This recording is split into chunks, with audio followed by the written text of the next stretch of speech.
Why you can't change your habits, even when you try. You wake up with intention. Today is different. You tell yourself that this time, you will change. You will wake up earlier. You will stop procrastinating. You will finally become disciplined. For a few hours, it works. You feel in control. Focused. Certain. But then something subtle happens. You hesitate. You delay. You fall back into the same patterns you promised to escape. And by the end of the day, nothing has changed. Again. Not because you are lazy. Not because you lack motivation. Not because you don't want it badly enough. But because something deeper is controlling you. Something invisible. Something automatic. Something you were never taught to see. You are not just repeating habits. You are repeating an identity. This is the identity loop. A system running in the background of your mind where your beliefs shape your actions reinforce your beliefs, and together they lock you into the same version of yourself over and over again. You don't act based on what you want. You act based on who you believe you are. And until that changes, nothing else will. You can set goals. You can create plans. You can push yourself with discipline. But if your identity stays the same, your life will return to the same patterns. Every time. This is why change feels so hard. Because you are not fighting your habits. You are fighting yourself. And most people never win that fight. Not because it's impossible. But because they are trying to change behavior without changing identity. They try to act like a new person while still believing they are the old one. And the mind rejects that conflict every time. So it pulls them back. Back to what feels familiar. Back to what feels true. Back to who they think they are. That is the loop. And once you see it, you cannot unsee it. Everything you do. Every habit you repeat. Every excuse you make. Every goal you abandon. It all traces back to one thing. Identity. In this audiobook, you are going to understand exactly how this loop works. You are going to see why you have been stuck. And more importantly, you are going to learn how to break it. Not through motivation. Not through temporary discipline. But through something far more powerful. A complete shift in who you believe you are. Because the moment your identity changes, your habits follow automatically. And your entire life begins to move in a different direction. Before we go deeper, if you are new to this journey, subscribe to Mind Lab Audiobooks. This channel is designed to help you break invisible mental patterns, reprogram your thinking, and take control of the systems that shape your life. Now, let's begin. Introduction: Why you can't change your habits. Most people believe that change is about effort. Work harder. Stay disciplined. Be consistent. But this idea is fundamentally flawed. Because effort does not create lasting change. Identity does. You can force yourself to act differently for a short period of time. You can wake up early for a week. You can go to the gym for a month. You can stay focused for a few days. But eventually, you return to your baseline. Not because you failed, but because your identity pulled you back. Your mind is always trying to stay consistent with what it believes is true about you. If you believe you are someone who procrastinates, you will procrastinate. If you believe you are someone who lacks discipline, your actions will reflect that. If you believe you are not capable, you will unconsciously prove it. This is not a motivation problem. This is an identity problem. And the reason most people stay stuck is because they try to change outcomes instead of changing the system that creates those outcomes. They focus on what they do, instead of who they are. But here is the truth most people never realize. Your habits are not random. They are evidence. Every action you take is a vote for the type of person you believe you are. And over time, those votes build a system of identity that becomes extremely difficult to break. That system is the identity loop. Belief creates action. Action reinforces belief. And the cycle repeats. The more you repeat a behavior, the stronger the identity becomes. And the stronger the identity becomes, the harder it is to change the behavior. This is why small habits feel insignificant. But in reality, they are shaping who you become. Every day. Quietly. Consistently. Relentlessly. The good news is this. If identity creates habits, then changing identity changes everything. And that is exactly what this audiobook will guide you through. You will not just learn how to change what you do. You will learn how to change who you are. Because that is where real transformation begins. Transition. You are now entering Chapter 1. The invisible force controlling you. In the next chapter, you will discover how most of your daily actions are not conscious decisions, but automated patterns driven by identity. And once you see it, you will begin to understand why change has always felt out of reach. Coming up next, Chapter 1.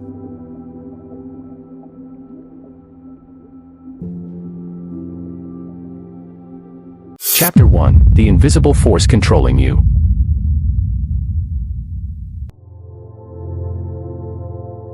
There is a version of you that you believe you are. And then there is the version of you that actually runs your life. Most people never realize the difference. Because the force controlling their actions does not feel like control. It feels natural. It feels automatic. It feels like, this is just who I am. But that is exactly where the problem begins. From the moment you wake up, your day appears to be a series of choices. You choose when to get out of bed. You choose what to eat. You choose whether to focus or procrastinate. You choose how you respond to challenges. At least, that is what it feels like. But if you slow down and observe closely, something strange begins to appear. Most of your choices are predictable. You wake up at the same time. You check the same apps. You think the same thoughts. You react the same way to stress. Not occasionally. Consistently. Day after day. Which raises an uncomfortable question. If you are truly in control, why do you keep repeating the same patterns? The answer is simple. You are not operating from conscious choice. You are operating from identity. Identity is not just how you describe yourself. It is the internal framework your mind uses to decide what is normal, what is possible, and what is allowed.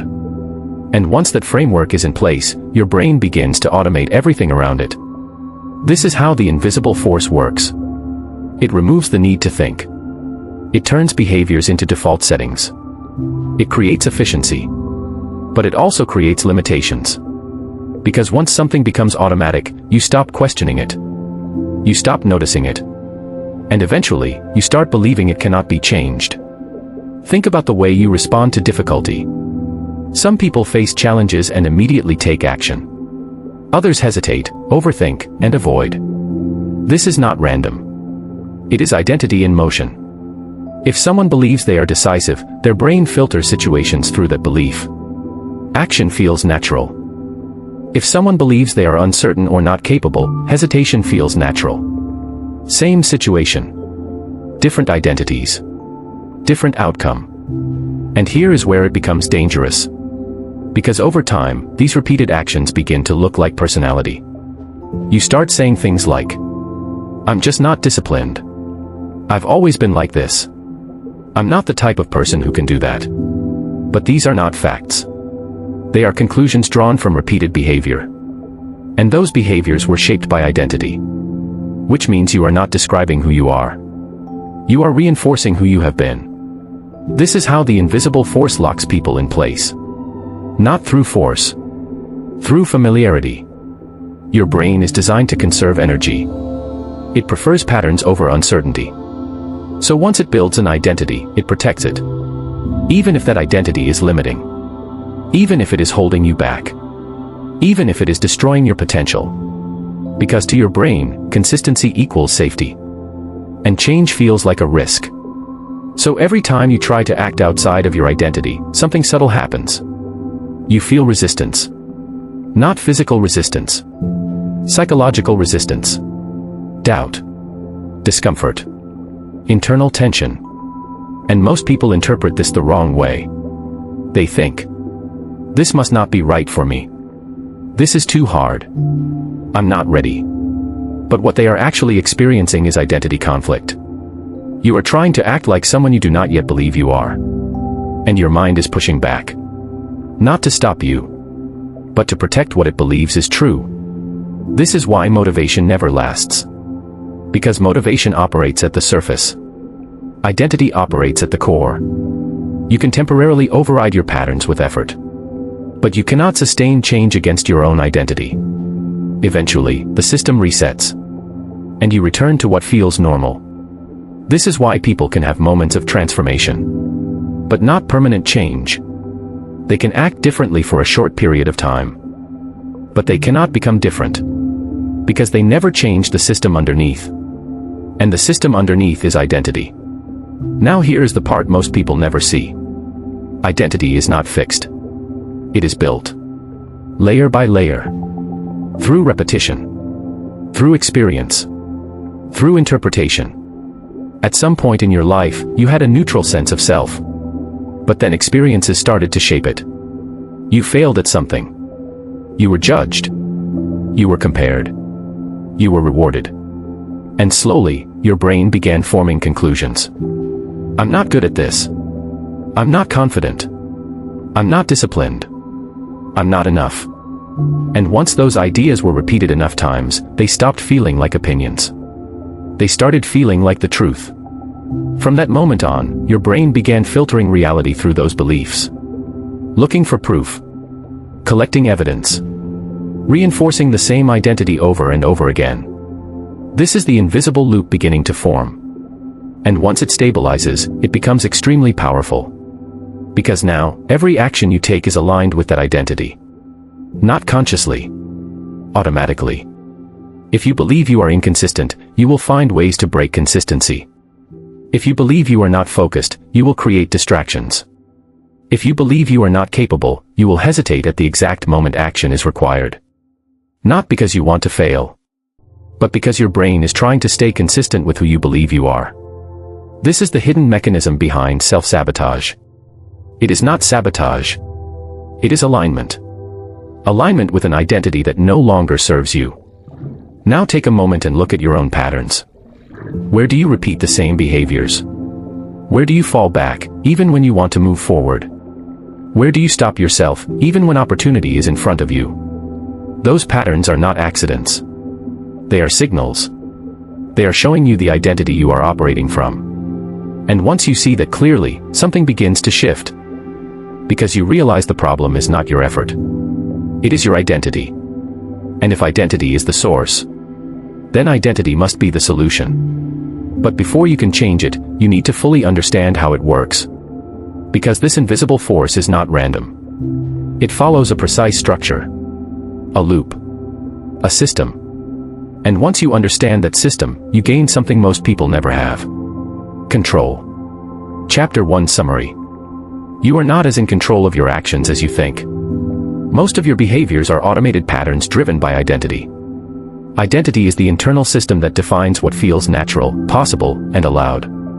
Your brain protects this identity by keeping your actions consistent with it. This is why change feels difficult and why most attempts fail. Not because of lack of effort, but because of identity conflict. Self-sabotage is not failure. It is your mind aligning your actions with your current identity. And until that identity changes, your behavior will continue to repeat. Practical lessons. Lesson 1. Start observing your patterns without judgment. Awareness is the first step to breaking automation. Lesson 2. Identify one repeating behavior that frustrates you. Instead of asking, how do I stop this, ask, what identity is driving this? Lesson 3. Notice your internal language. Every time you say, I am like this, you are reinforcing identity. Lesson 4. Understand that discomfort during change is not a warning sign. It is a signal that you are stepping outside your current identity. Lesson 5. Stop focusing only on outcomes. Begin questioning the system behind those outcomes. Transition. You have just completed Chapter 1. The invisible force controlling you. In the next chapter, we go deeper into the structure behind this force. You will discover the exact mechanism that keeps you stuck. The system that repeats your behaviors, reinforces your beliefs, and locks your identity in place. Coming up next, Chapter 2. The Identity Loop Explained.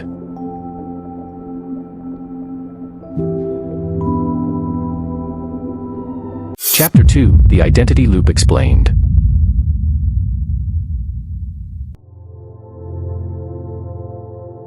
There is a structure behind everything you do. Not chaos. Not randomness. not lack of discipline. A system.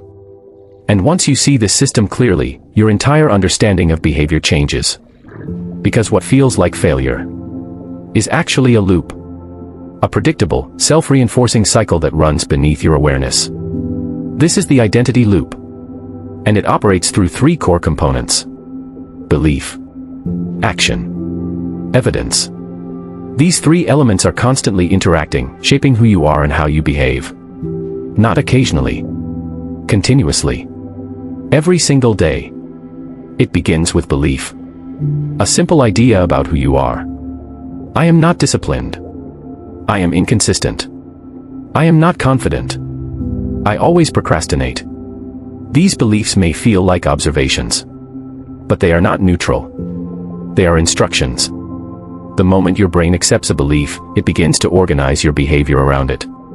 Not consciously. Automatically. Because your mind has one primary objective. Consistency. It wants your actions to match your identity. So once a belief is in place, the second part of the loop activates. Action. You begin behaving in ways that align with that belief. If you believe you are inconsistent, you will struggle to maintain routines. If you believe you lack focus, you will get distracted more easily. If you believe you are not capable, you will hesitate when it matters most. And here is the critical detail. These actions do not feel forced. They feel natural. Because they are aligned with your identity. Now the third part of the loop completes the cycle. Evidence. Every action you take produces a result. And your brain immediately interprets that result as proof of your belief. You procrastinate. That becomes evidence that you lack discipline. You hesitate. That becomes evidence that you are not confident. You quit. That becomes evidence that you are not capable. And once that evidence is collected, it feeds back into your belief, making it stronger, more stable, more resistant to change. Belief creates action. Action produces evidence. Evidence reinforces belief. And the loop continues. Over and over again. Now here is what makes this system so powerful. It does not require accuracy.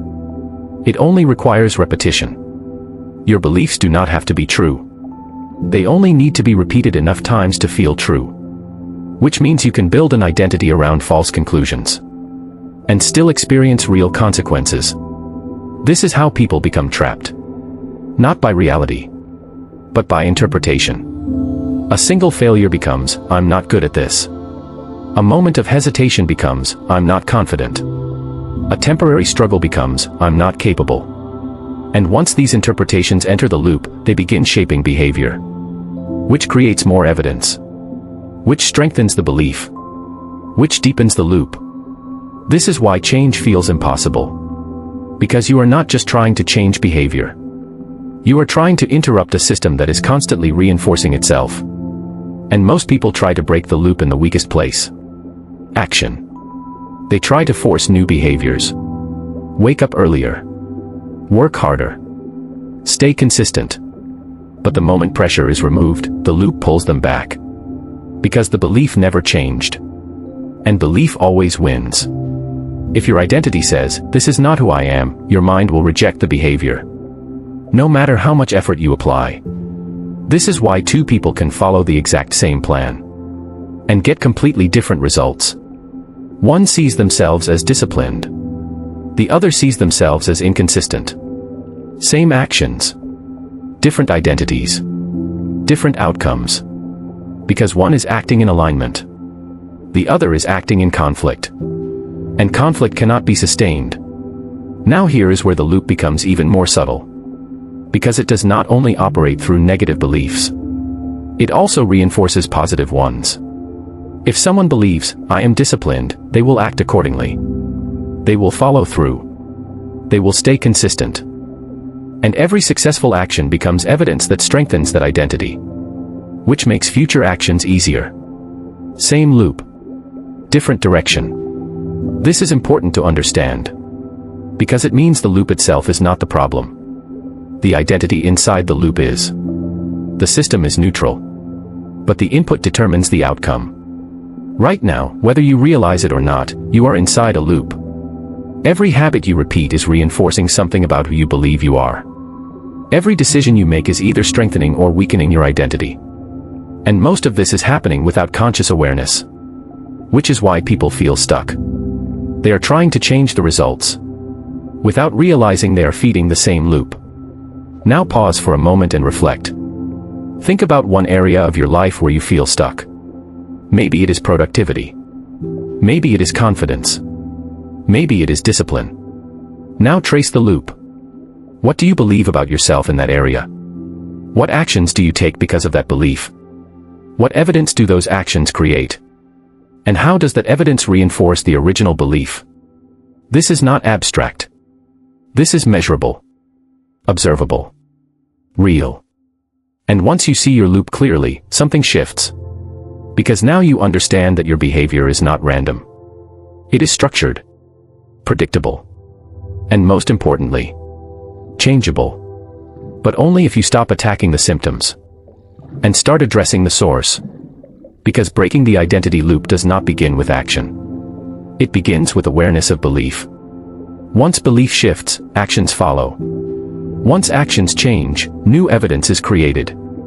And once new evidence accumulates, identity begins to transform. This is the path forward. But before we break the loop, you need to understand why your previous attempts failed.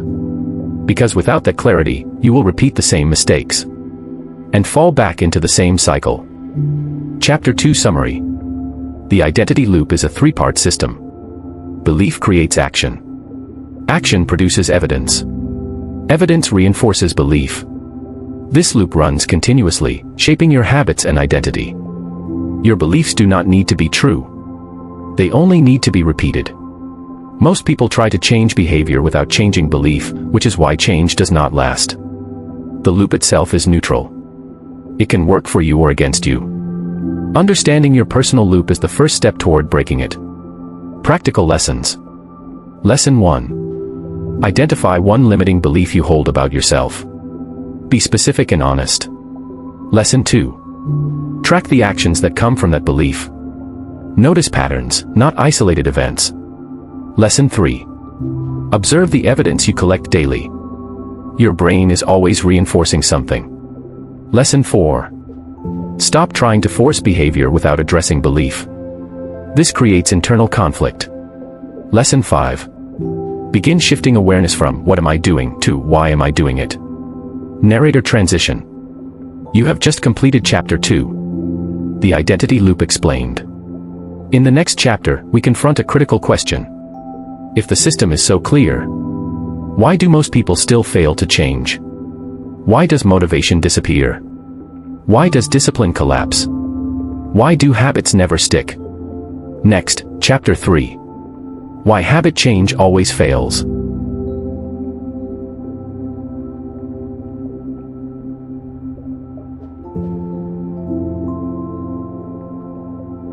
Chapter 3. Why habit change always fails.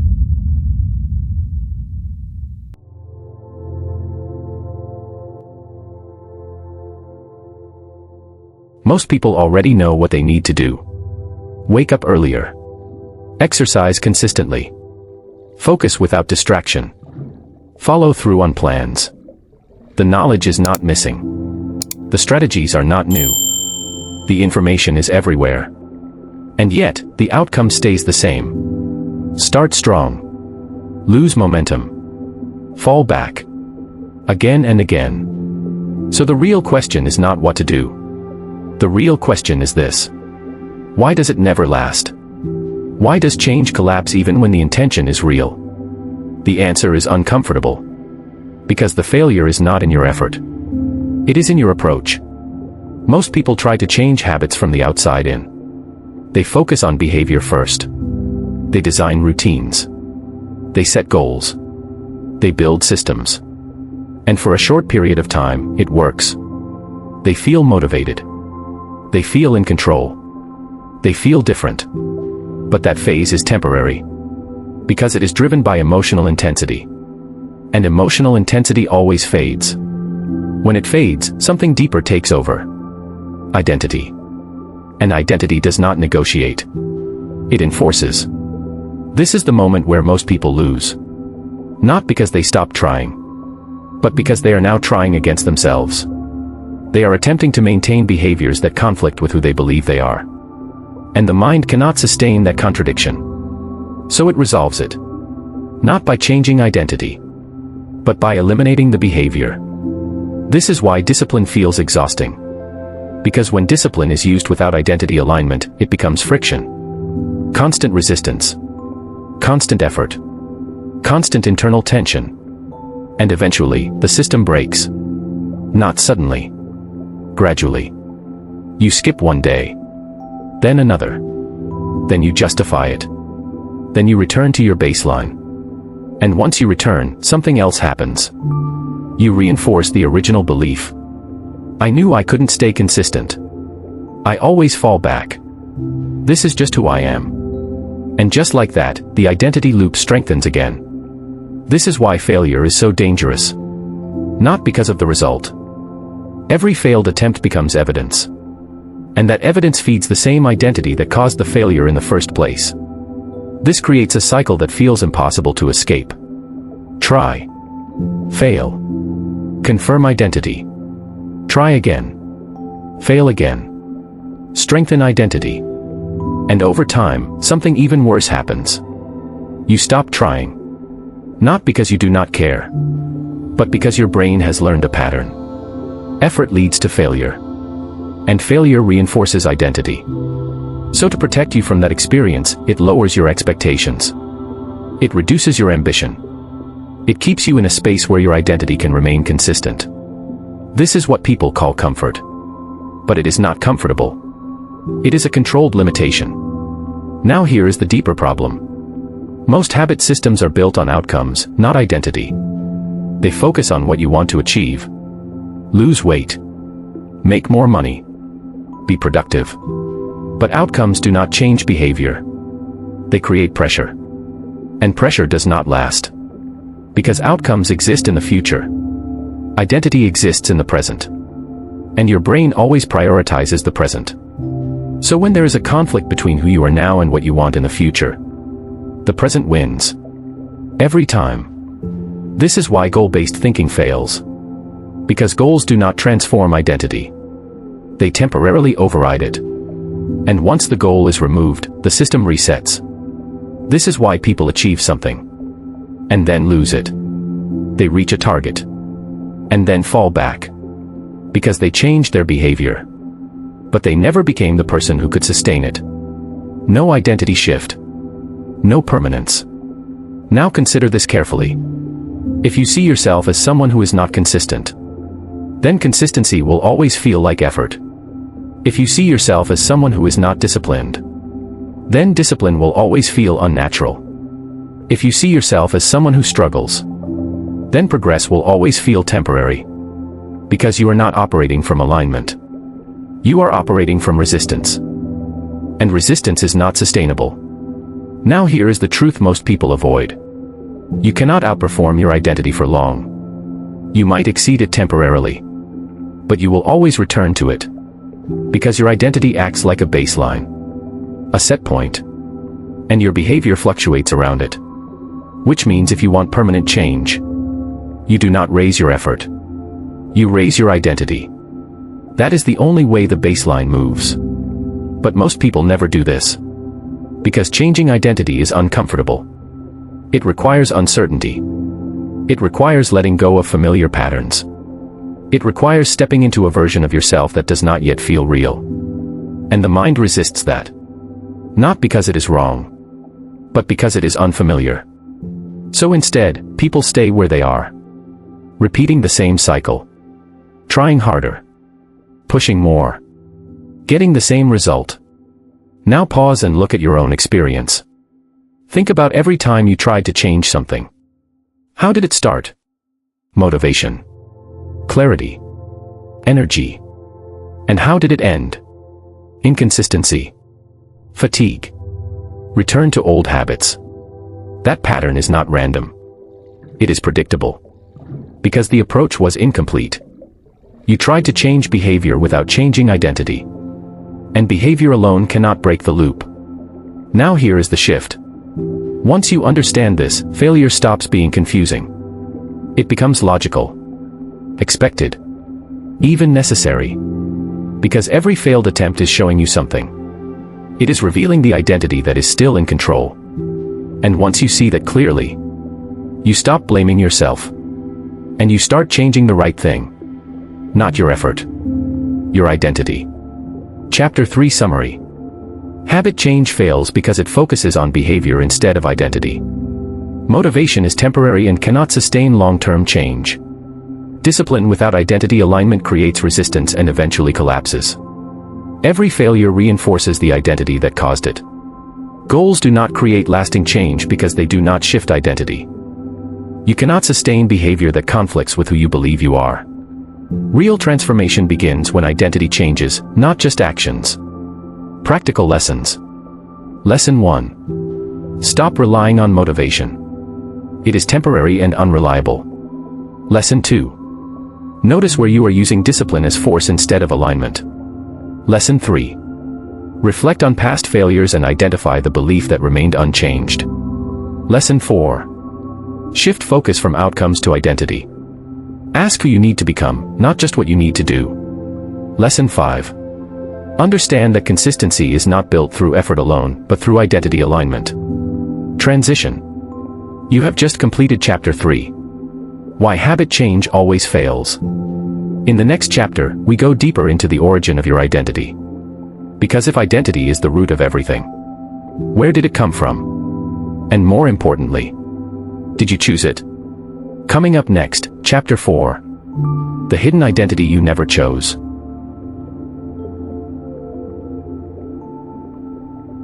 Chapter 4. The hidden identity you never chose.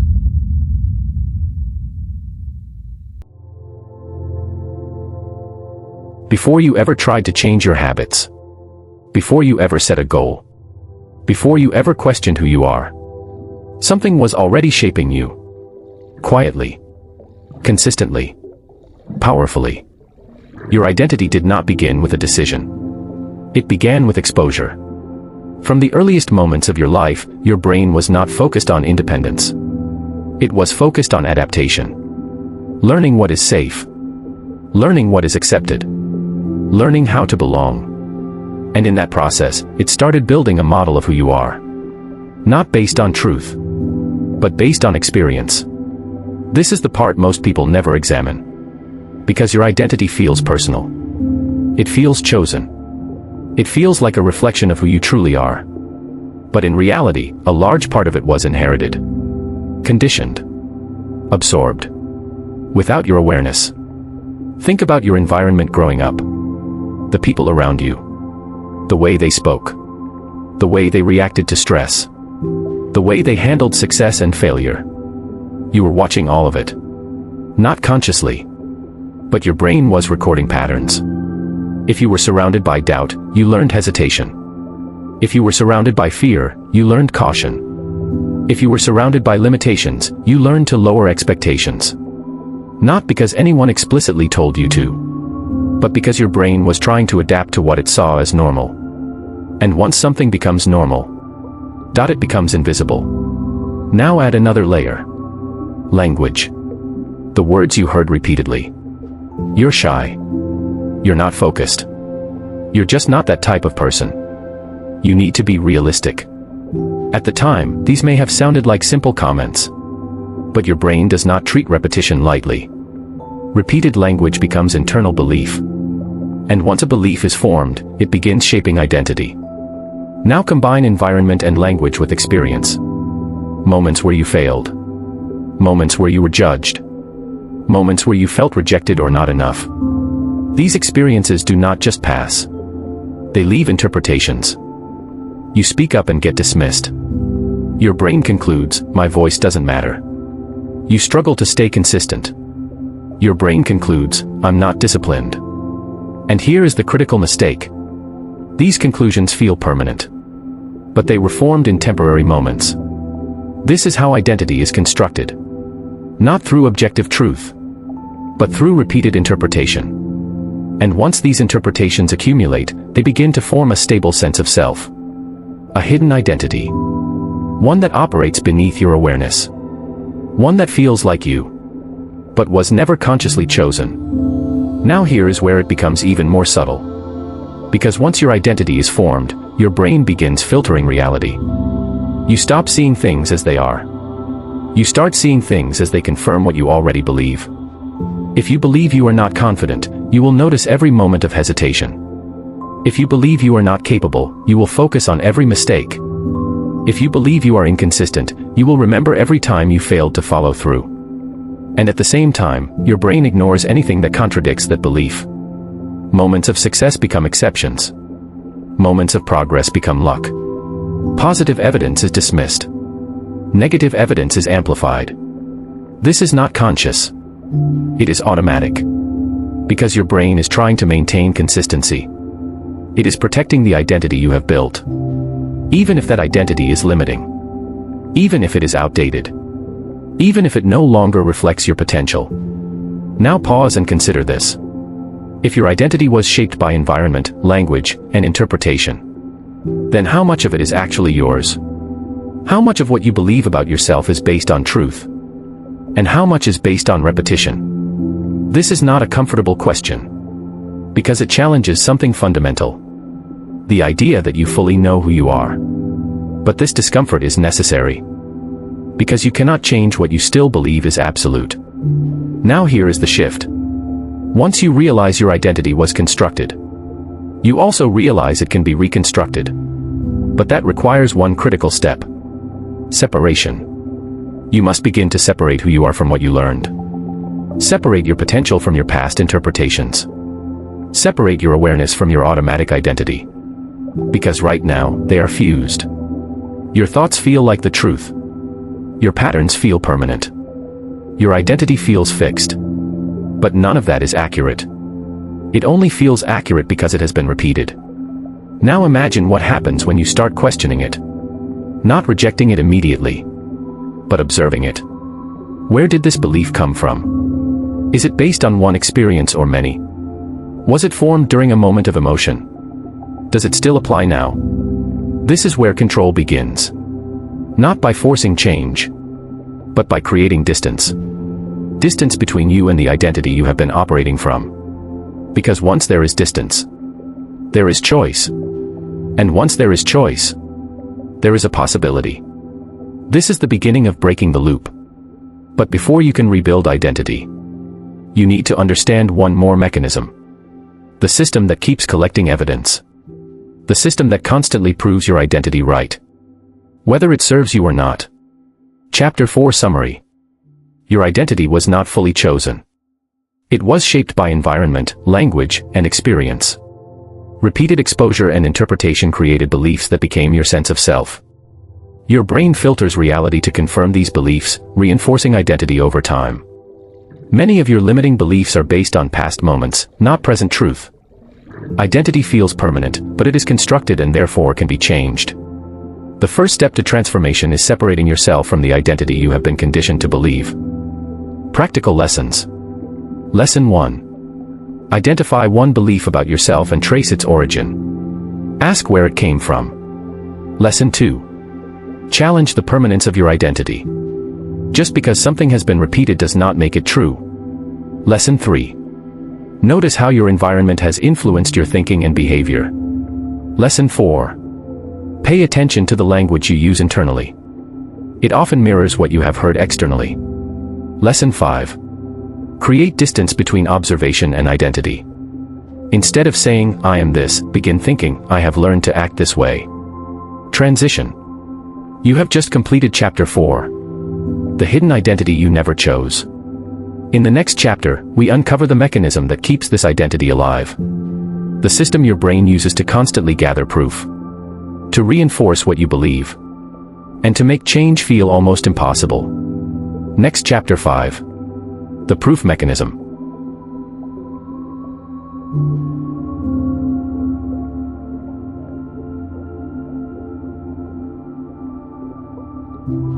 Chapter 5. The proof mechanism.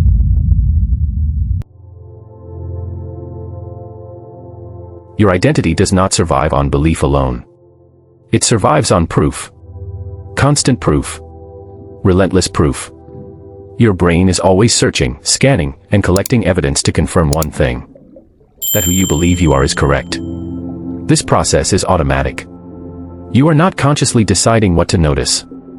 Your brain is deciding for you, filtering reality, highlighting certain moments, ignoring others, all based on one objective: consistency. This is the proof mechanism. And once you understand it, you begin to see why your identity feels so real. Because it is constantly being reinforced. Not by truth, but by selective evidence. Every day, thousands of moments pass through your awareness. Small actions, minor decisions, brief reactions. Most of them are neutral. But your brain does not treat them equally. It selects the ones that match your identity. And it stores them. If you believe you are not disciplined, your brain will notice every moment you hesitate. Every time you delay. Every time you choose comfort over effort. And those moments become proof. But what about the times you did act with discipline? What about the moments you followed through? What about the small wins? They are ignored, dismissed, minimized, because they do not fit the identity. This is not a flaw. It is a function. Your brain is designed to reduce complexity. It creates patterns. And once a pattern is established, it prioritizes information that confirms it. This is how identity becomes stable. And this is why change feels so difficult.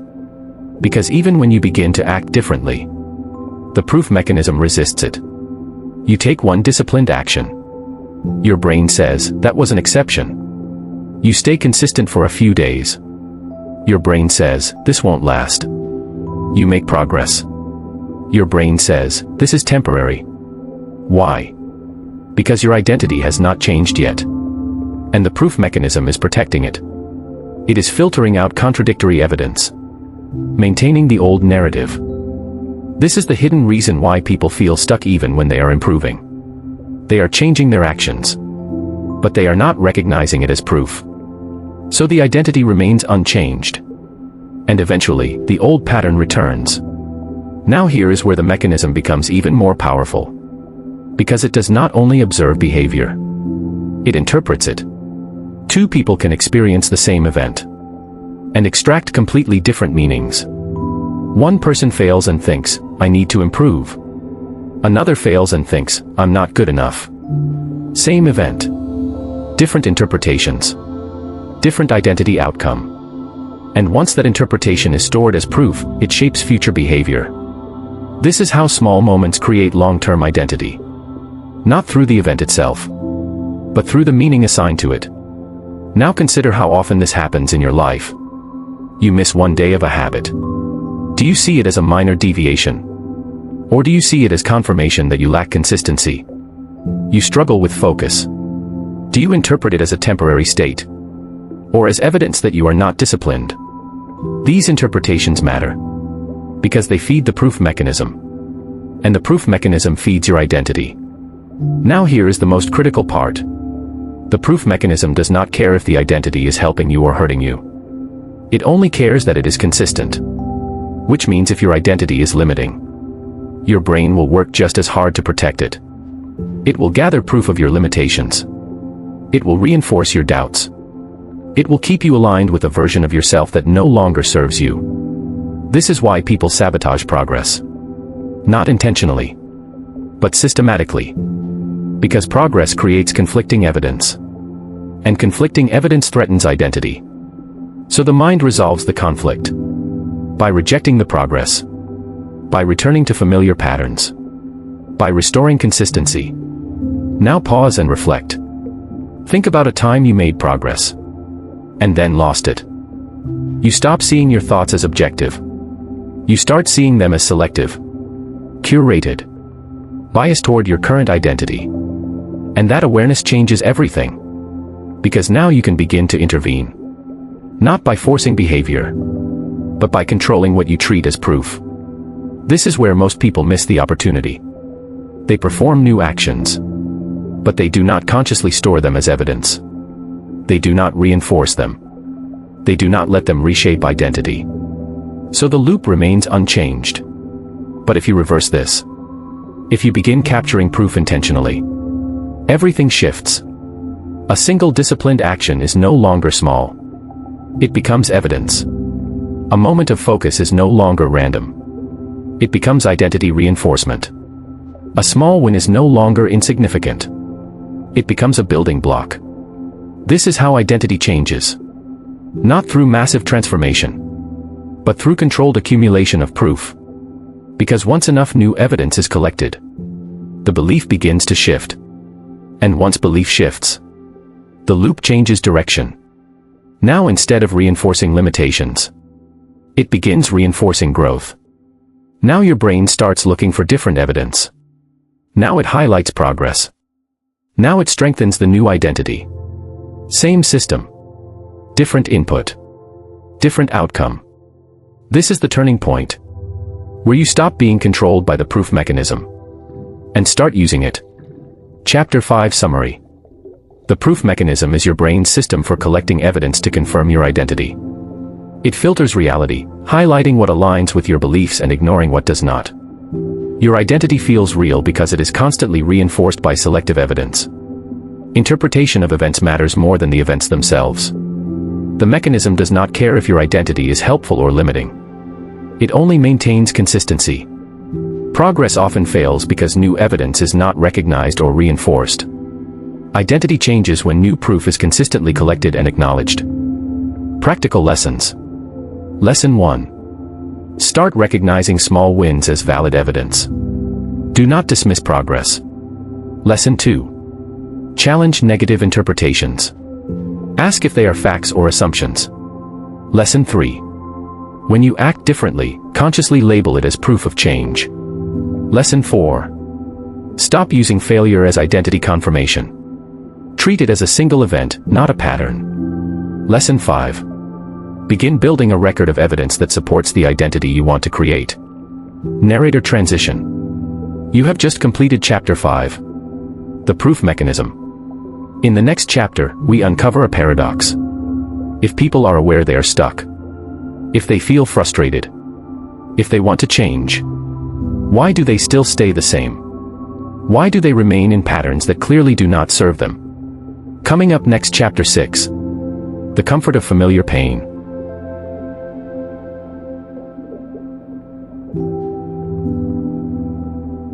Chapter 6. The comfort of familiar pain.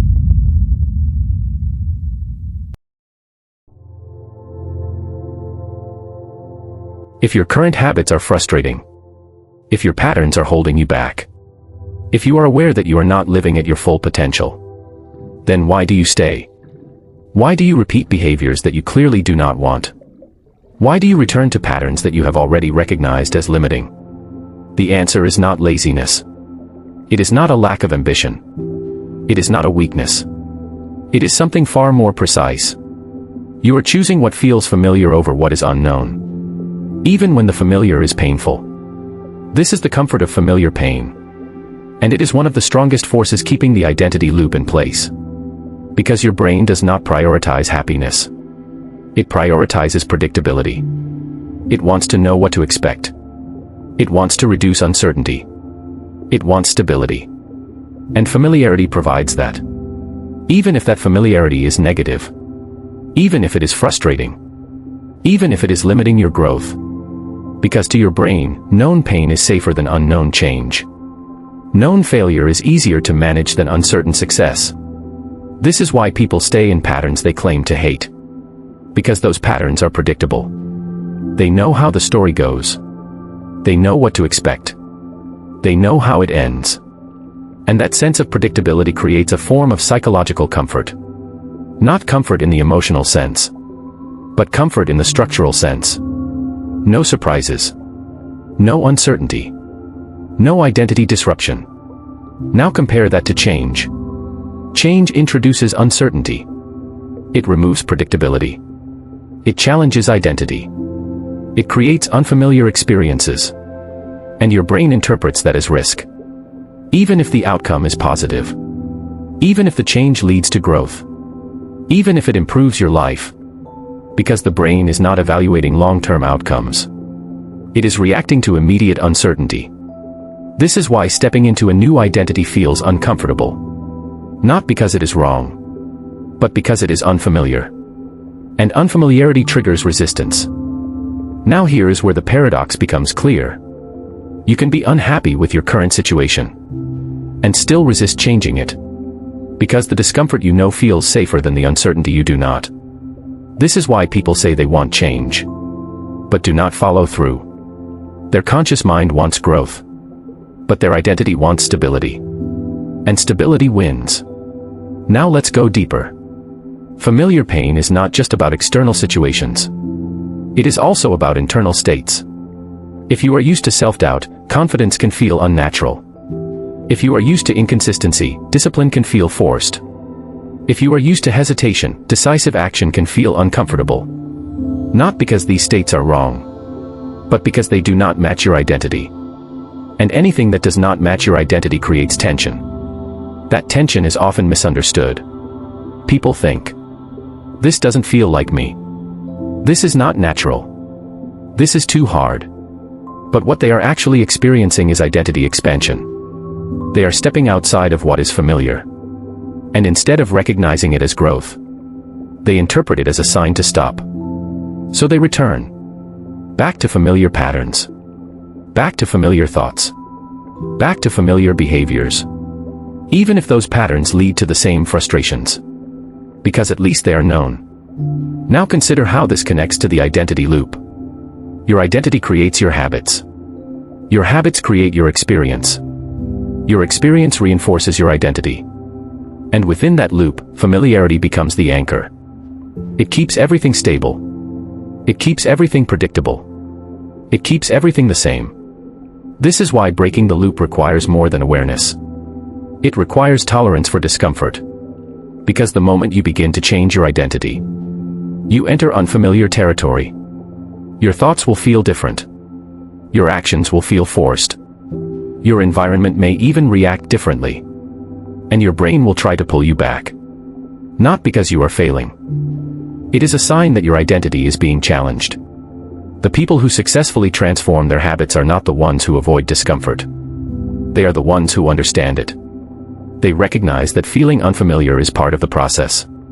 They do not interpret resistance as failure. They interpret it as transition. This is the difference.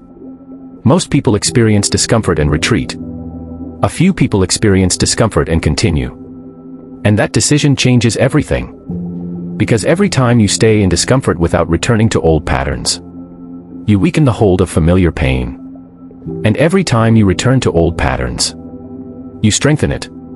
Now pause and reflect. Where in your life are you choosing familiar pain?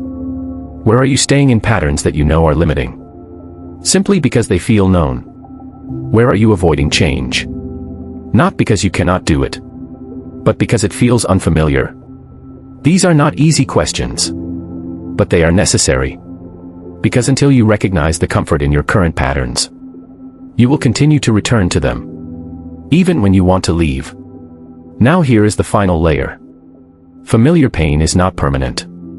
It only feels that way because it has been repeated. The more you expose yourself to new behaviors, the more they become familiar. The more they become stable. The more they begin to feel natural. And eventually, they replace the old patterns. What was once uncomfortable becomes normal. What was once unfamiliar becomes identity. This is how transformation happens. Not by eliminating discomfort, but by moving through it long enough for a new identity to form. Chapter 6 Summary. People stay in limiting patterns because they are familiar, not because they are enjoyable. The brain prioritizes predictability over improvement. Familiar pain feels safer than uncertain change. Discomfort during change is a result of identity conflict, not failure. Most people retreat when they feel discomfort, reinforcing old patterns. Transformation requires staying in unfamiliar states long enough for them to become familiar. Practical lessons. Lesson 1. Identify where you are choosing familiarity over growth. Awareness breaks the illusion. Lesson 2. Reframe discomfort as a sign of progress, not a warning to stop. Lesson 3. When resistance appears, pause and recognize it as identity conflict. Lesson 4. Practice staying in new behaviors even when they feel unnatural. Lesson 5. Understand that familiarity is built through repetition. What feels hard now can become automatic later. Transition. You have just completed Chapter 6. The comfort of familiar pain. In the next chapter, everything begins to shift. Because awareness alone is no longer enough. Now, we move into action. You will learn how to interrupt the loop, how to break the automatic patterns, and how to create the first real separation from your current identity. Next, Chapter 7. Breaking the loop.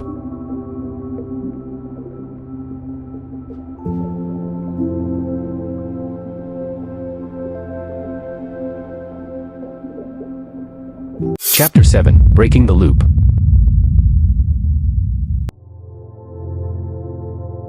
Up to this point, you have been observing the system.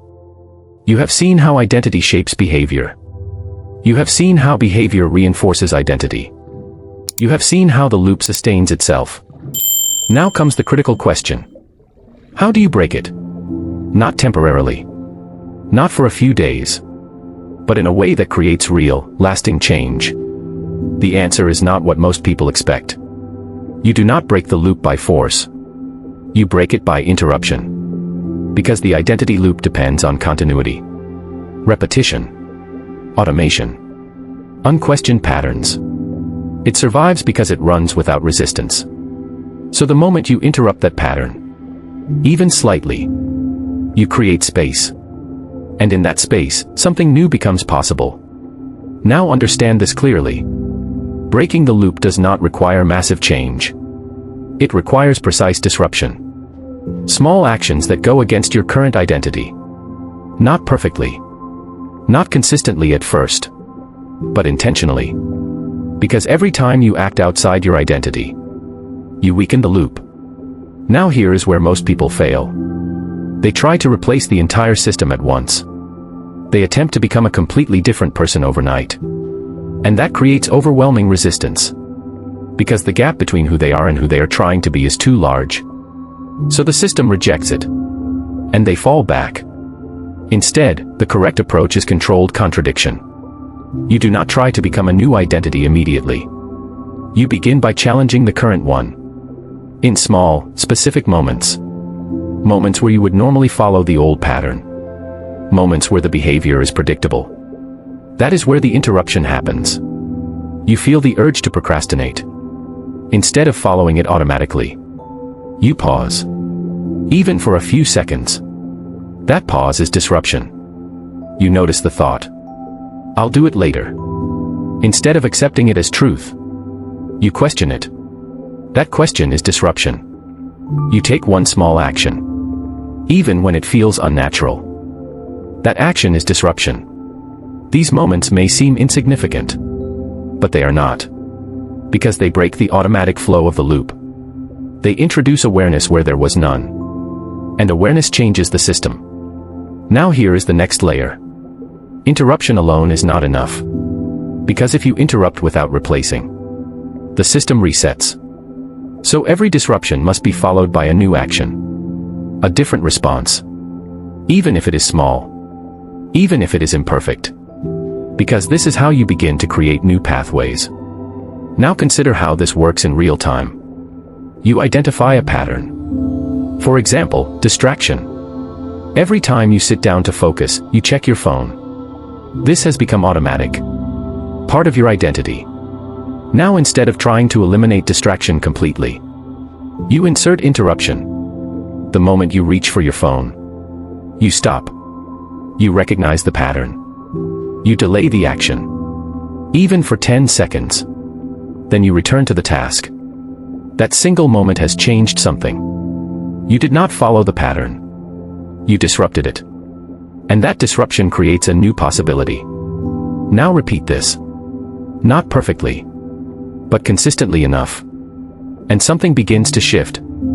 The behavior is no longer automatic. There is awareness. There is choice. And once there is choice, the loop starts to weaken. Now here is the most important part of this process. You must expect resistance. Because the moment you interrupt the loop, you create identity conflict. your mind will push back. It will create excuses. It's not a big deal. You can start later. This won't matter. These thoughts are not random. They are the system trying to restore itself. And this is where most people stop. They interpret this resistance as a sign to quit. But this is actually the moment that matters most. Because every time you continue despite resistance, you are not just changing behavior. You are challenging identity. And that is where real change begins. Now let's go deeper. Breaking the loop also requires removing unconscious triggers. Because many of your behaviors are not initiated by decision. They are initiated by the environment. Your surroundings. Your routines. Your cues. If your environment stays the same, your behavior will tend to stay the same. Because the triggers are still present. So part of breaking the loop is redesigning your environment. Not completely, but strategically. Make distractions less accessible. Make desired actions easier to start. Change small elements that influence behavior. This reduces friction and makes interruption more effective. Now combine these elements. Awareness.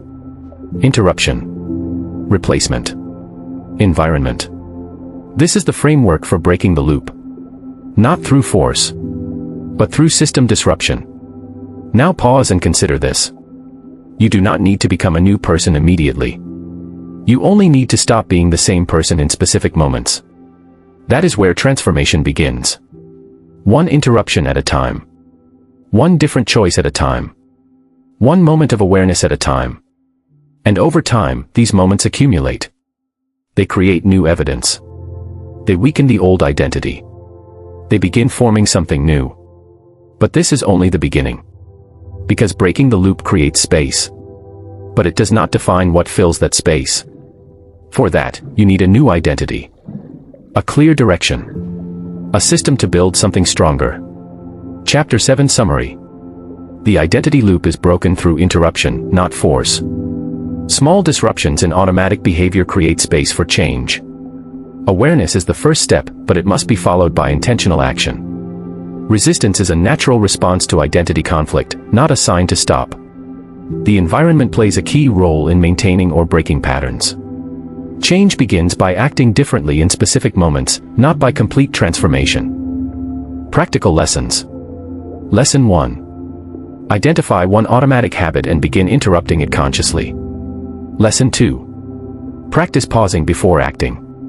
Even a few seconds can break automation. Lesson 3. Replace old behaviors with small alternative actions instead of removing them completely. Lesson 4. Expect resistance and recognize it as part of the process. Lesson 5. Adjust your environment to reduce triggers and support new behaviors. Transition. You have just completed Chapter 7. Breaking the loop. In the next chapter, we move beyond disruption. Because breaking the old system is only half the process. Now, you must build a new one. A new identity. A new foundation. A new direction. Coming up next. Chapter 8. Building a new identity.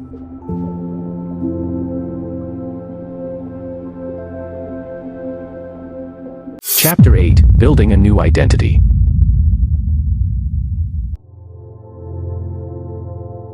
Breaking the loop creates space. But space alone is not enough.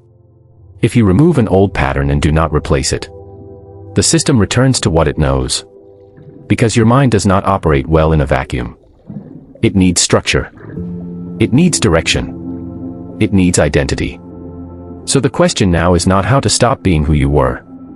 The question is this. Who are you becoming? Because whether you define it or not, your identity is always forming. Through your actions. Through your thoughts. Through your decisions. The difference is this. Up until now, it has been automatic. From this point forward, it must become intentional. Now understand something critical. You do not build a new identity by declaring it. You build it by proving it. Slowly. Consistently. Deliberately. Most people make the mistake of trying to adopt an identity at the level of belief. They say, I am disciplined. I am focused. I am confident. But if there is no evidence behind those statements, the mind rejects them. Because belief without proof creates conflict. So instead of forcing belief, you build evidence. And that evidence shapes belief. This is the correct direction of change. Action first. Identity follows. Now here is how you begin. You define a target identity. Not a vague idea. Not a general improvement. A specific type of person. Clear. Concrete. Observable. For example, not, I want to be better. But, I am someone who follows through on what I start. Not, I want to be productive. But, I am someone who completes tasks without delay. Not, I want to be confident. But, I am someone who acts despite uncertainty. This level of clarity matters. Because your brain needs a reference point. A model to align with. Now once the identity is defined, you break it down into behaviors. Not large actions. Small, repeatable ones. Because identity is not built through intensity. It is built through consistency. You do not need to prove everything at once. If your target identity is someone who is disciplined, what does that look like in action? It does not mean perfect routines. It does not mean extreme effort. It means small, consistent follow-through. So instead of trying to transform your entire life, you select one behavior. One action that reflects that identity. And you repeat it. Daily. This is how identity begins to form. Through repetition of aligned behavior.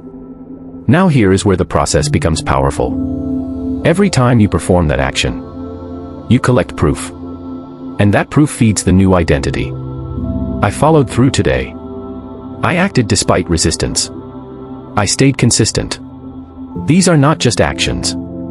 They are evidence. And as that evidence accumulates, belief begins to shift. Gradually. Subtly. But powerfully. Now something important happens. The behavior starts to feel less forced. Less unnatural. More familiar. Because repetition creates familiarity. And familiarity creates identity. This is how the new loop begins. Now instead of acting against yourself, you start acting in alignment. And alignment reduces resistance. Which makes consistency easier. Which strengthens identity further. Now here is a key principle. You are not trying to become perfect. You are trying to become consistent. Perfection creates pressure. Consistency creates identity. This is why small actions matter more than large ones. Because large actions are difficult to sustain. Small actions are repeatable. And repetition is what builds identity. Now let's address a common mistake. People often wait to feel ready before acting. They think, I will start when I feel motivated. I will act when it feels natural. But this is backwards. It will not feel natural at first. Because it is not your current identity. You must act before it feels right. And through repetition, it becomes right. This is how identity shifts. Not by waiting for alignment, but by creating it. Now combine this with what you learned in the previous chapters. You interrupt old patterns. You replace them with new behaviors. You collect proof. And you reinforce a new identity. This is the full system. Now pause and reflect. What identity do you want to build? Not in theory. In behavior. What type of person do you want your actions to reflect? And what is one small action you can repeat daily that proves it? This is where transformation becomes real. Not in intention, but in execution. Now understand this. At first, the new identity will feel fragile. Unstable. Because it does not have enough evidence yet. And during this phase, the old identity will try to return. Through doubt. Through resistance. Through familiar patterns. This is expected. And this is where consistency matters most. Because every time you act in alignment with the new identity, you strengthen it. And every time you return to old patterns, you reinforce the past. So the process is simple. But it's not easy. Repeat aligned actions. Collect proof. Reinforce identity. Over time, the balance shifts. The new identity becomes stronger. The old identity weakens. And eventually, what once felt unnatural becomes automatic. What once required effort becomes default. And the loop is no longer controlling you. You are directing it. Chapter 8 Summary. A new identity must be built intentionally, not declared. Identity is formed through repeated, aligned actions. Small, consistent behaviors are more powerful than large, inconsistent ones. Belief follows evidence, not the other way around. Clarity in defining your target identity is essential. Consistency is more important than perfection. New behaviors feel unnatural at first but become natural through repetition. Practical lessons. Lesson 1. Define a clear identity based on behavior, not vague intention. Lesson 2. Choose one small action that reflects that identity and repeat it daily. Lesson 3. Treat every completed action as proof. Reinforce it consciously. Lesson 4. Do not wait to feel ready. Act first and let identity follow. Lesson 5. Focus on consistency over perfection. Repetition builds identity. Narrator transition. You have just completed Chapter 8. Building a new identity. In the next chapter, we go deeper into the mechanism that makes identity stick. Because small actions are not just habits. They are evidence. And when used correctly, they become the most powerful tool for transformation. Next, Chapter 9. The Power of Small Proof.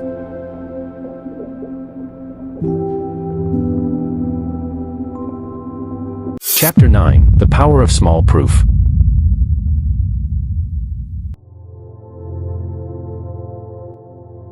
Most people underestimate small actions. Because they are looking for transformation in big moments. Big decisions. Big breakthroughs. Big changes. But identity does not form in big moments. It forms in repeated ones. Quiet ones. Ordinary ones. Almost invisible ones. This is where real transformation happens. In what you repeat when no one is watching. And more importantly, in what you repeat when it does not feel significant. This is the power of small proof. Because your brain does not update identity based on intensity. It updates based on consistency. Every small action you take is not just a behavior. It is a data point. A signal. A piece of evidence about who you are. Now here is the critical insight. Your identity is not shaped by what you intend. It is shaped by what you repeatedly do. And your brain is constantly collecting these actions. Not judging them as big or small. Just recording them. If you repeatedly avoid difficult tasks, that becomes proof of avoidance. If you repeatedly follow through on small commitments, that becomes proof of discipline. Not because the actions are large, but because they are consistent. Now most people ignore this. They think small actions do not matter. Because they do not produce immediate results. But identity is not built on immediate results. It is built on accumulated evidence. And small actions accumulate faster than large ones. Because they are easier to repeat. Now consider this carefully. If you do one push-up, it feels insignificant. But if you do one push-up every day, your brain begins to register a pattern. If you read one page, it feels small. But if you read one page every day, you begin to see yourself differently. Not because of the scale, but because of the repetition. This is how identity shifts quietly. Without dramatic change. Without emotional intensity. Now here is where the system becomes powerful. Small actions are not just proof. They are directional proof. They tell your brain where you are going. Not where you are. Because identity is always moving forward based on recent evidence. Which means the most recent actions carry the most weight. Not the biggest ones. The most consistent ones. Now let's connect this to the identity loop. Earlier, we saw how belief creates action, action creates evidence, and evidence reinforces belief. Small proof is the fuel inside that loop. Because every small action either strengthens the old identity or build a new one. There is no neutral ground. Even inaction is evidence. Even delay is data. And your brain is constantly updating based on this input. Now here is the turning point. Most people try to change identity with large commitments. But large commitments are fragile. They depend on motivation. They depend on energy. They depend on circumstances. And when those factors change, the behavior collapses. But small actions are different. They are stable. They are repeatable. They are resistant to emotional fluctuation, which means they are more reliable for identity change. Now consider the psychology of resistance. When an action feels too big, your brain rejects it. But when an action feels small, your brain allows it. This is the entry point for transformation. Not through intensity, but through accessibility. Now once a small action is accepted, something important happens. It creates momentum. Not external momentum. Internal identity momentum. Because the brain starts recognizing a pattern. I am someone who follows through. I am someone who acts. I am someone who does not break commitments. Even if the action is small. Even if it feels insignificant. The repetition is what matters. Now here is where most people fail. They dismiss small wins. They ignore them. They do not acknowledge them as meaningful. And because of that, the brain does not register them as identity evidence.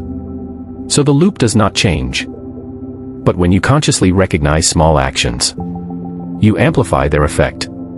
You turn them into identity signals. This is the key. Awareness transforms behavior into identity proof. Now let's go deeper. Small proof also protects against relapse. Because when identity is built on strong, repeated signals, one failure does not collapse the system. It becomes an exception, not a definition. But when identity is weak, one failure becomes confirmation. I always fail. I can't stay consistent. This is why early consistency is critical. It builds resistance to failure. Now pause and reflect. What small actions are you already doing that could be used as identity proof? And what small actions are you ignoring that actually represent progress?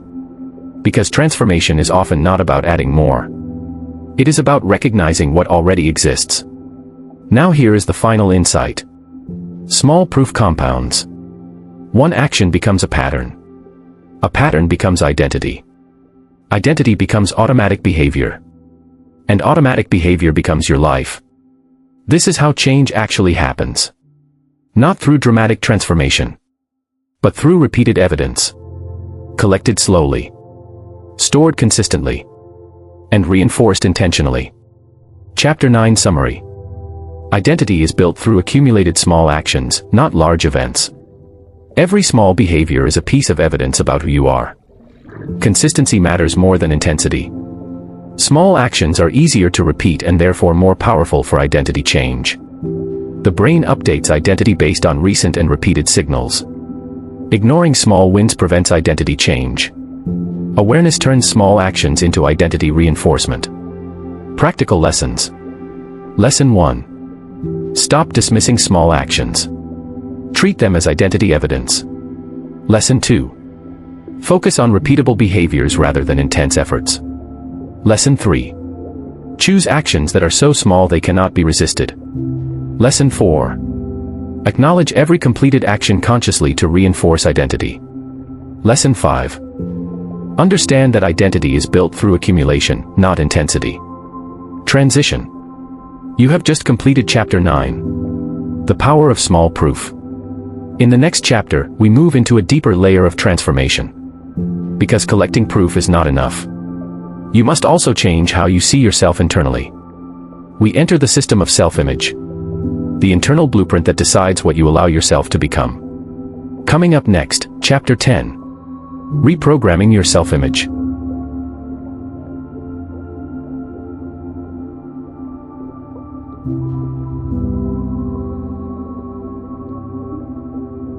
Chapter 10. Reprogramming your self-image.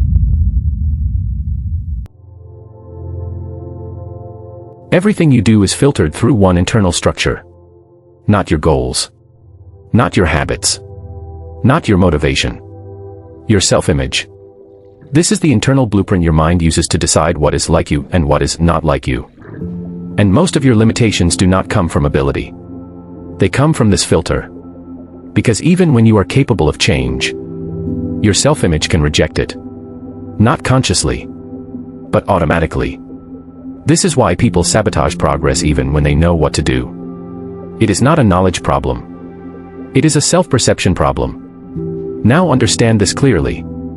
Your self-image is not just how you think about yourself. It is how you behave without thinking. It is the automatic conclusion your mind makes before action happens. I would do that. I would not do that. That is me. That is not me. These conclusions happen instantly. And they determine behavior before you are even aware of the choice. Now here is the critical insight. Your habits do not define your self-image. Your self-image defines your habits. Which means if self-image does not change, behavior eventually returns to match it. This is why short-term change is possible. But long-term change often fails. Because the internal model remains the same. Now let's go deeper. Self-image is built from repeated identity evidence. Everything you have done consistently becomes part of your internal model. But here is the important detail. Everything you repeatedly avoid also becomes part of that model. So your identity is not only shaped by action. It is shaped by inaction. By hesitation. By delay. By avoidance. All of it becomes internal data. Now over time, your brain builds a stable image. I am someone who does this. I am someone who avoids that. I am someone who struggles with this type of task. And once that image is formed, it becomes the default reference point for future behavior. Now here is where transformation either succeeds or fails. Reprogramming self-image does not happen through logic. You cannot think your way into a new identity. You cannot argue with it. You cannot force belief into it. Because self-image is not logical. It is experiential. Which means it only changes through repeated experience. Now consider this carefully. Every time you act differently than your old identity, you create friction. That friction is the self-image resisting change. It says, this is not you. This is not normal. This is not what you do. And most people listen to that voice. But that voice is not true. It is a memory. Now the key to reprogramming self-image is repetition under resistance. You do not wait for the new identity to feel real. You act while it feels unreal. Because every action taken in resistance creates new data. And new data slowly overrides old programming. This is how identity updates. Not through insight, but through repetition that contradicts the old model. Now here is the structure. You begin with a chosen identity. Then you define behaviors that align with it. Then you repeat those behaviors consistently. But the most important part is this. You do not stop when it feels unnatural. Because the feeling of unnaturalness is the transition zone. That is where the old self-image is being overwritten. Now let's make this practical. If your old self-image is someone who procrastinates, then the new identity is not someone who never procrastinates. That is too large. Instead, it becomes someone who starts immediately. And you begin proving this in small moments. Not perfect moments. Not long sessions. Just started. Beginning tasks without delay. Each start is a contradiction to the old self-image. And each contradiction weakens it. Now over time, something changes. The resistance decreases. The behavior becomes easier. And eventually, it becomes automatic. At that point, you are no longer forcing action. You are acting from identity. Now here is the deeper mechanism. Your self-image is always adjusting. It is not fixed. It is constantly being rewritten by your most repeated experiences. Which means every day is contributing to it. Either reinforcing the old version, or building a new one. There is no neutral state. Even avoidance is reinforcement. Now consider the implication. You are always in the process of self-reprogramming. The only question is direction. Now here is where most people fail again. They attempt to change too many aspects of identity at once. And the system rejects it. Because self-image changes through narrow focus. One behavioral shift at a time. Not many. Now pause and reflect. What is one behavior that contradicts your current self-image? And what would happen if you repeated it daily, even when it feels unnatural? This is where identity begins to shift. Not in theory, but in lived experience. Chapter 10 Summary. Self-image is the internal blueprint that determines automatic behavior. It overrides goals, motivation, and conscious intention. It is formed through repeated action and inaction. Logical understanding does not change self-image, experience does. Reprogramming requires repeated behavior that contradicts the old identity. Resistance is a natural part of identity transition. Change happens through consistent repetition under discomfort. Practical lessons. Lesson 1. Identify your current self-image based on your repeated behaviors, not your intentions. Lesson 2. Choose one behavior that directly contradicts your limiting identity. Lesson 3. Repeat that behavior consistently even when it feels unnatural. Lesson 4. Expect internal resistance and recognize it as identity transition, not failure. Lesson 5. Focus on one identity shift at a time for stability and success. Transition. You have just completed Chapter 10. Reprogramming your self-image. In the next chapter, we move into integration. Because change is not only about building a new identity. It is about living from it consistently. We now explore what it means to operate as your future self in real time. Coming up next, Chapter 11. Living as your future self.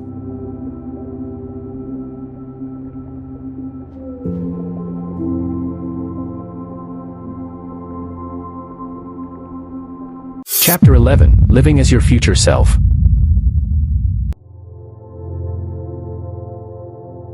At this point, you understand the system. You understand the loop. You understand identity.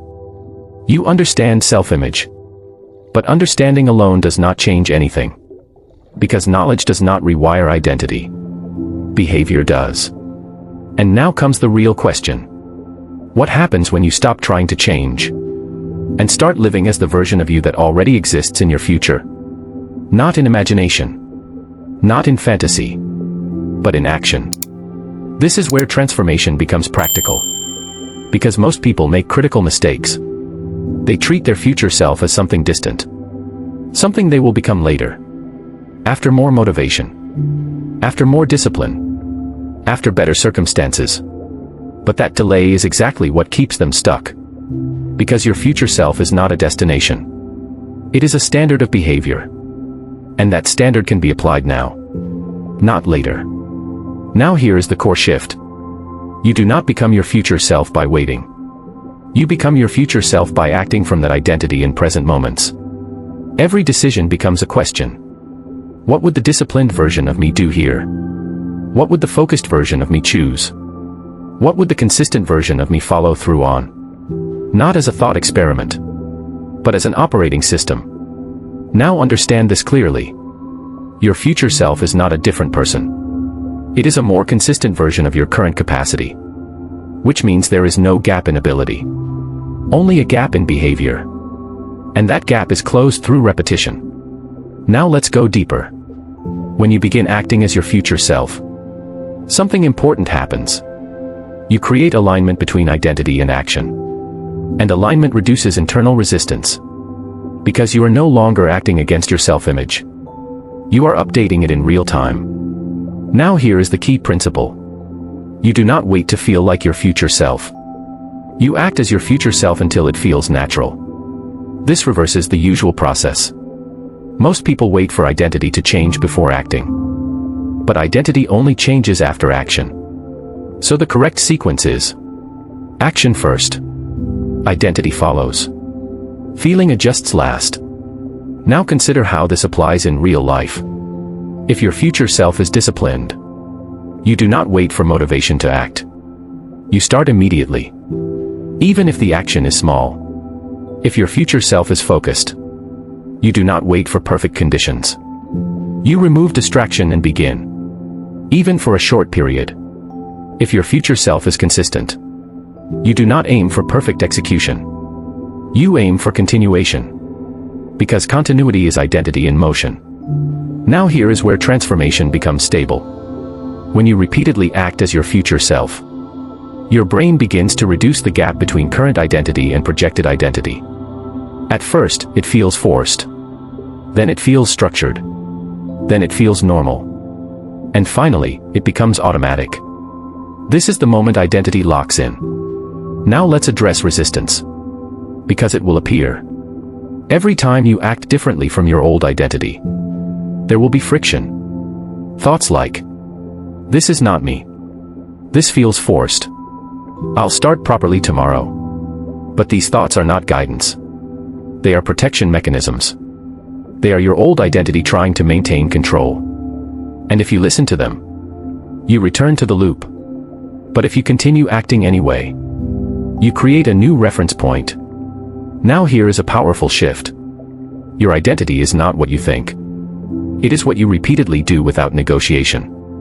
So every time you act without negotiation, you strengthen the future version of yourself.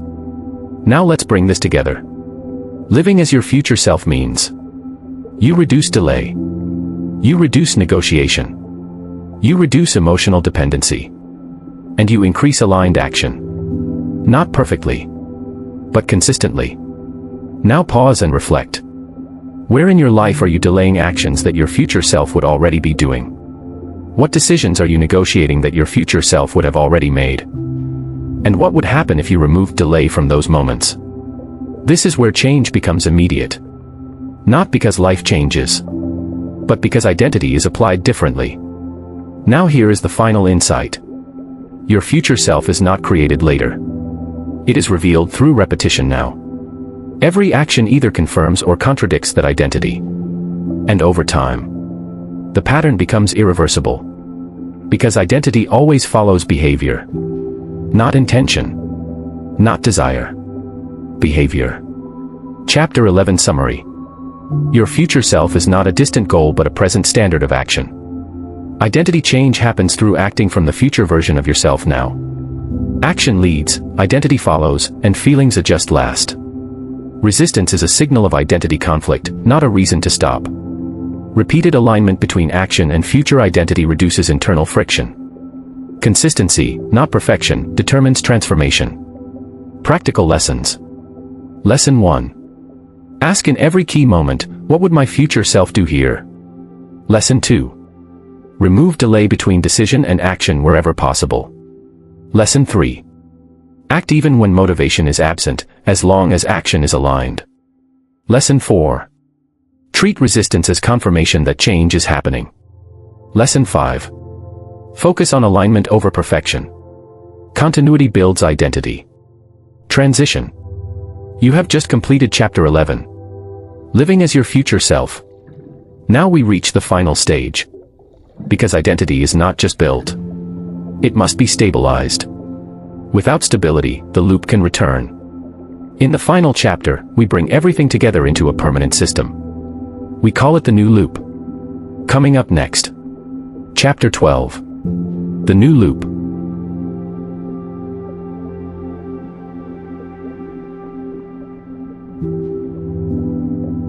Chapter 12. The new loop.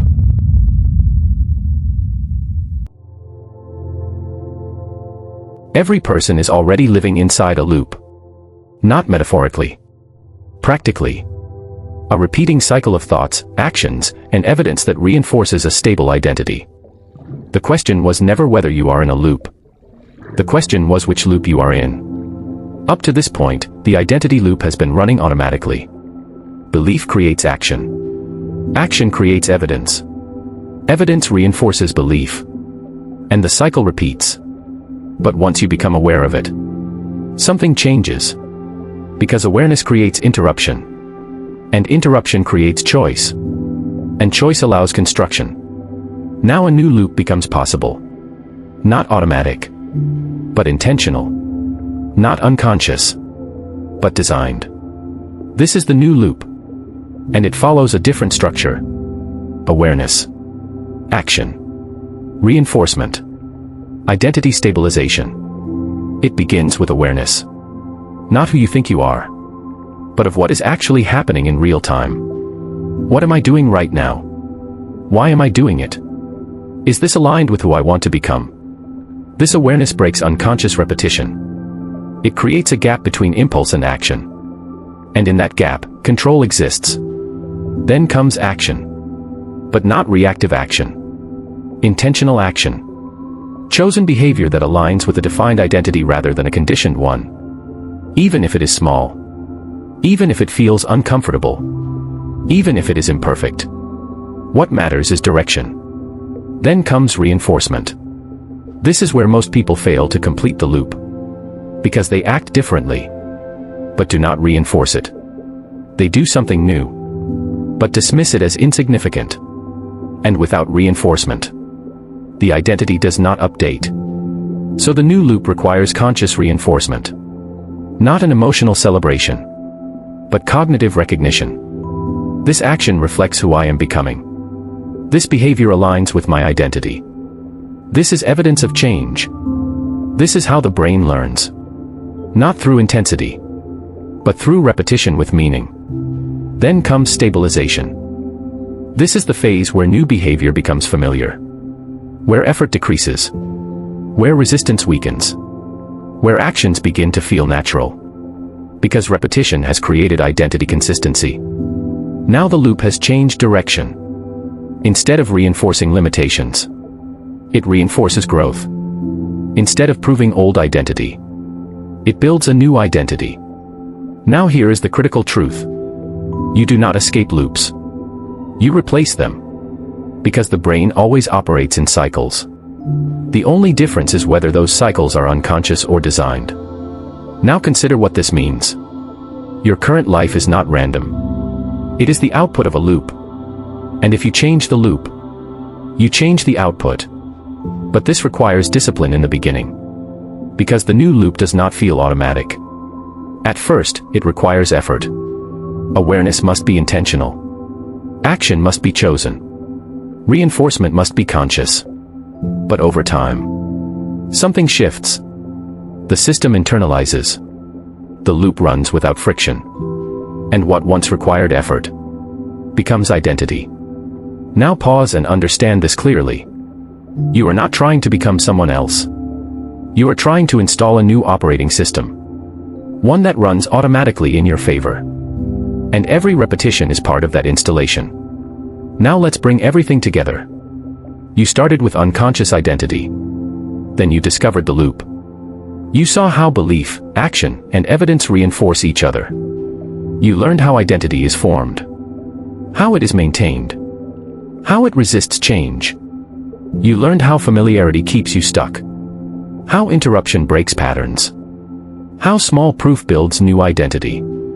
How self-image determines behavior.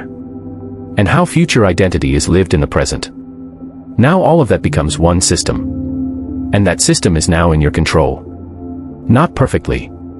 Not instantly. But directionally. Now here is the final truth. You will not always feel aligned. You will not always feel motivated. You will not always feel certain. But you do not need to. Because the new loop is not dependent on feeling. It is dependent on repetition. And repetition always wins over time. Now the final question is simple. Which loop will you continue feeding? The one that reinforces limitations? Or the one you are building now? Because every action from this moment forward is part of one of them. There is no neutral ground. Only direction. And direction becomes destiny. Final summary, the identity loop. You are not controlled by habits. You are controlled by loops of identity reinforcement. Old loop. Belief, action, evidence, reinforced identity. New loop. Awareness, action, reinforcement, stabilized identity. Change happens through interruption, repetition, and conscious reinforcement. Identity is not fixed. It is continuously updated through what you repeatedly do and recognize. You are not stuck in a personality. You are inside a system that can be redesigned. Final practical. Awareness. Notice what you are doing in real time. Interruption. Break automatic patterns before they complete. Action. Choose behavior aligned with future identity. Reinforcement. Consciously label actions as identity evidence. Stabilization. Repeat until effort disappears. You have completed the identity loop. Not as information, but as a system you can now observe and reshape. What you do next determines everything. Because the loop does not stop. It continues. Either unconsciously or under your direction. The choice is now active. And it begins with your next action. Conclusion: you were never stuck. Everything you have explored leads to one final correction in perception. You were never stuck because of lack of ability. You were never stuck because of lack of knowledge. You were never stuck because something was missing in you. You were operating inside a loop you did not recognize. And anything unrecognized will always feel unchangeable. That is the illusion. Not that change is difficult, but the current state is fixed. Now you understand that what you call habits are not isolated behaviors. They are expressions of identity. And identity is not a permanent structure. It is a continuously updated system built from repetition, attention, and reinforcement. This changes everything. Because if identity is constructed, then it can be reconstructed. But reconstruction does not happen through insight alone. Insight only reveals the system. Repetition rewrites it. This is why most people never experience lasting change. They see the pattern. They understand the pattern. But they do not stay in the pattern long enough in a new direction to override it. So the old loop continues. Not because it is stronger, but because it is more practiced. Now you know where real control exists. Not in motivation. Not in intensity. Not in occasional breakthroughs. But in what you repeat when no one is watching. In what you allow to continue without interruption. In what you reinforce as "this is me." At every moment, your system is updating. Quietly. Continuously. Without permission. The only difference now is awareness. And awareness creates choice. You cannot undo your past patterns. But you can stop using them as instructions for your future. That is where change begins. Not with becoming someone new instantly, but refusing to let the old system run automatically. One interruption. One decision. One aligned action at a time. Over time, those moments accumulate. And what once felt like effort becomes identity. What once felt like resistance becomes normal. What once felt impossible becomes automatic. This is the only real transformation. Not a dramatic shift in a single moment, but a silent rewriting of who you are through repetition.